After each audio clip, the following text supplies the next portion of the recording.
Hey guys, just wanted to quickly talk about our feet and what we can do to quickly get them up and running. Now, let's just move this around a little bit. Now, a lot of people talk about not having the right equipment to use their feet. I hear a lot of people asking about lacrosse balls, rolling balls for their feet, rolling in general for the legs, and a lot of people not knowing what to do and what to use. I wanted to use an example today of finding things around the house that are going to help you roll. Now, this is our little daughter's play set, and these are just round pieces of dowel, because shoes often spend a life in shoes and thick shoes with high heels and padding, and it compresses the toes and it becomes numb to the senses. Therefore, when you're running, it doesn't have that feedback loop as strong as you need it when you need it the most. And this is where a major area of running injuries come in. Later in life, this is a huge factor for the elderly having falls. Now, obviously, a ball specific is more, it's much easier than using kids' toys. But I just wanted to show that you can use kids' toys if you need. The other thing that we love to do at the running club is a little thing called toga.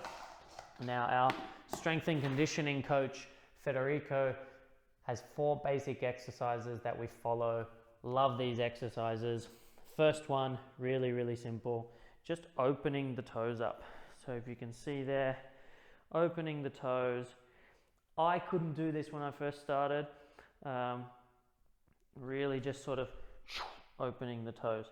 Now my toes look a little bit weird because this one only has 4 toes.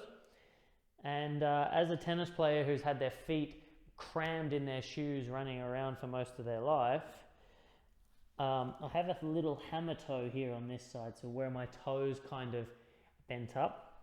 This used to be the same, but with all the work that I've been doing, my foot's widened and opened more. My second toe is almost longer than my big toe now, and it's really starting to change considerably. So that's the first one. The second one is really simple. We keep the big toe on the ground. We raise the little toes. We can do that a couple of times. Again, this one I couldn't do when I first started. If you can't, I find that a lot of people that I start working with toga, they struggle to get this happening and they feel a bit silly. Don't worry, that's okay. The second thing that I tell everybody is just hold them. Hold your big toe down and go up. It's not about being perfect, it's about reawakening these muscles. You see these tendons tightening, getting them the control that they do need. Plus at the same time, you can see little muscles activating on the legs. You can see up the calf here, the Achilles. Here, tibialis anterior, all of this is tight. Through here is tight. So it's not just the foot. These are all the muscles that we're really using quite a lot when we're running, and it's activating them and giving them control. And like I mentioned before with proprioceptors are little sensors within our skin and muscles. We have them in our hands and on our feet. When they're not used a lot, they become numb and desensitized. So we want that feedback loop about our environment to be sent up through our feet when we're running. So we're landing, the information goes up. Am I falling? Am I going straight? Do I drive off? Etc. depending on the information. So the more feedback we get from our feet, the less chance we have of being injured and the more stability we have. The next exercise, I'll quickly go through the last 3, is we do the opposite. We keep our our little toes down and our big toe comes off the ground.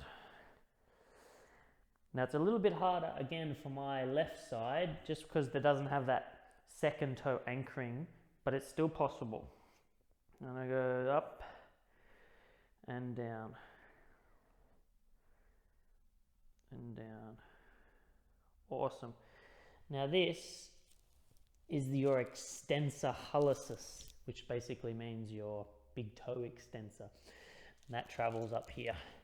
So sometimes when I get really tight here in my anterior tibialis, this bit at the front, I just work out in here, and under here sometimes I get a bit of pain when I'm running. Sometimes, not so much these days, but I used to a lot, and I find that loosening in here helps as well. Now the third one is trying to get a little more mobility in the ankle, in the front of the foot, and we're just extending here. We're dropping the knee down, weight into it, the toes are going back. When I'm doing my squatting, I always do this first, and it allows me much more range of motion. It's really good. And then the last one is where we keep our feet straight. We go down to our knees. Now notice how my toes are staying on the ground. I push back, so I'm putting pressure on, and then I come back up. And then I go down again. We can do this a few times. Up, up. So you're really forcing that big toe down in that position, okay? So, if you need to, you can use things around the house. Rolling pins, wine bottles, be careful, make sure they don't break, and anything that's round. Tennis balls, these would be no good because they're for junior tennis players and they're super soft, but brand new yellow tennis balls are quite hard.